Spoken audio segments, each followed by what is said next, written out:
Akkam jirtan dhaggeeffattootaa fi hordoftoota keenya kanneen guutuu addunyaa irratti argamtan nageenyi keenya kan jaalalaa fi kabajaa gaaraaf laggeen qaxxaamuree isin haa qaqqabu hojjeen irraa oduu guyyaa irraaf jenne isinitti himna oduu keenya irraa waliin aan Imaamuddin Ibraahimii haga xumura sagantaa keenyaatti nurraan fagaatinaan afeerraa keenyam.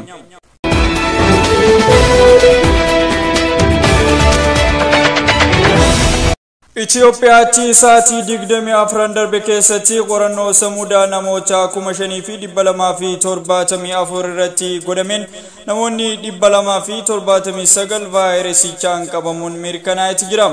Dabalatoo duukanaa Muhammad Alii akka armaan gaditti qindeesse.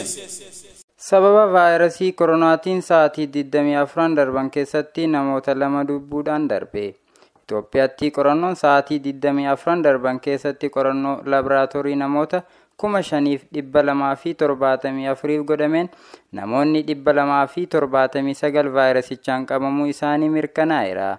Kanumaanis baay'inni namoota vaayirasichaan qabamuu isaanii mirkanaa'e 3,759 ga'eera. Namoonni vaayirasichaan qabamuun isaanii hundinuu lammii Itoophiyaatti. Korniyaadhaan dhiirota 79 fi dubartoota 50 yoo ta'an umriin isaanii waggaa takkaa fi 70 jidduutti kan jiranidha jedhame. Namoonni qabamuun isaanii mirkanaa'e keessaa 85 magaalaa Finfinnee irraa yoo ta'an namoonni 11 naannoo Tigraay. Akkasuma namoonni 10 naannoo Somaalee, 7 naannoo Kibbaa, 6 naannoo Amaaraa, 5 naannoo Oromiyaa fi 4 Dirree Dhawaa fi naannoo Affaar irratti jedhaman. Odeeffannoon gama biraatiin been namoota 110 kan fayyan ta'uu waliigalatti hanga ammaatti namoonni 849 dhibee kana irraa bayyanatanii jiru jedhama. Sababa vaayirasii koronaatiin namni du'uun isaanii mirkanaa'e lammii Itoophiyaa jiraataa magaalaa Dirree Dhawaa umriin isaa ganna 60 vaayirasiin qabamuu yaalii irra kan turee fi Korniyaadhaan dhiira lammii Itoophiyaa jiraataa magaalaa Finfinneen umrii isaa ganna 30 vaayirasichaan qabamuu yaalii irra kan turedha. Waliigalatti Itoophiyaatti lakkoofsi namoota vaayirasichaan lubbuun isaanii darbee 63.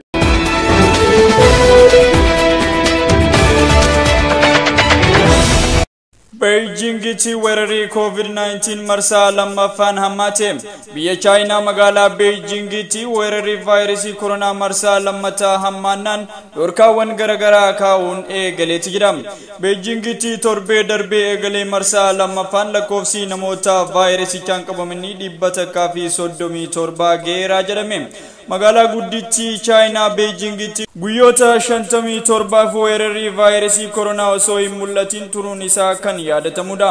Weerarii marsaa lammataa kun giddugala gabaa nyaataa Xiinfaad jedhamurraa ka'uun akka hin oolle dubbatamaati jira. Sababa kanaan Beijing irraa deebiin manneen barnootaa cufuu fi imala daangeessuu bifa haaraan ibsiteeti jirti. Manneen barnootaa kolleejiiwwan giddugala ispoortii hundi cufamanii akka jiran odeeffannoon ni addeessa. Haa ta'uutii warshaalee fi hojiin akkuma itti fufetti jira.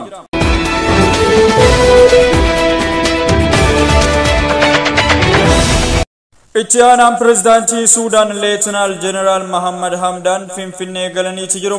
Itiyaan Pirezidaantii Suudaan Leetinaal Jeneraal Mohammad Hamdaan dhimmoota waqtawaa irratti mari'achuuf Finfinnee galan. Leetinaal Jeneraal Mohammad wayita Finfinnee kan itiyaan muummee ministeera FDR obbo Dammaqaa Mokonnon dabalatee aangawoonni ol aanoodhaan simatamaniiru. Akka Ethiopia Broadcasting Service gabaasetti itiyaan pirezidaantichaa turtii isaanii aangawoota olaanoo Itoophiyaa waliin hariiroo biyyoota lameenii fi dhimmoota waqtawaa irratti ni mari'atu jedhame.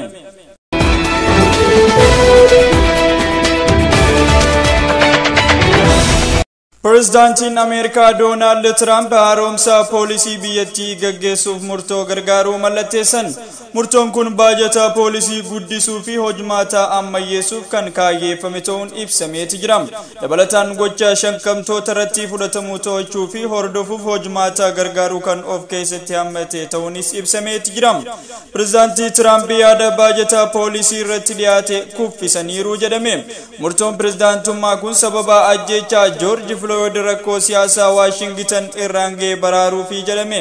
Haala murtoo kanaan poolisoonni shakkamtoota irratti tarkaanfii humnaa olii fudhachuu hin danda'anis jedhame.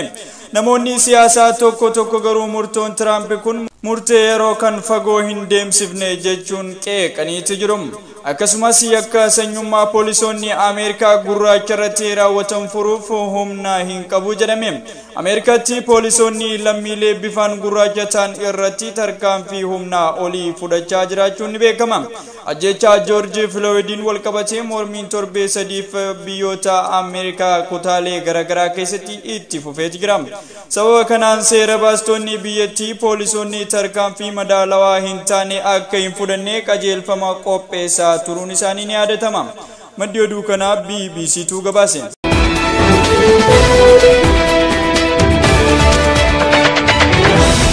Egaan dhaggeeffattootaa fi hordoftoota keenya kabajamoo kanneen guutuu addunyaatti argamtan OJN irraa oduu fi odeeffannoon guyyaa har'aaf jennee kan haga ammaatti nu faana turtan kana fakkaata.